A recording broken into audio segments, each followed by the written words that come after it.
মাধ্যমে দেখা যায় না। মেশিনটা কি বানাইছি কও? এটা ভাই মেশিন না, এটা ভাই রোবট ভাই। এরকম মেশিন দেখছো কোনদিন? আমার জীবনে আমি দেখছি না ভাই এটা। কোনদিন দেখছো না, কারণ আমার মাধ্যমে দেশে আসছে। দেশে আমি আনছি। অনেক কষ্ট হয়েছে।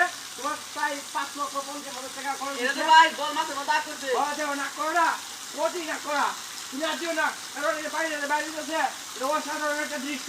এটা দর্শকরা দেখে আমাদেরকে অনেক কিছু জানাইবো। আমি কথা কইতে কইতে আমার শরীর গরম হয়ে গেছে।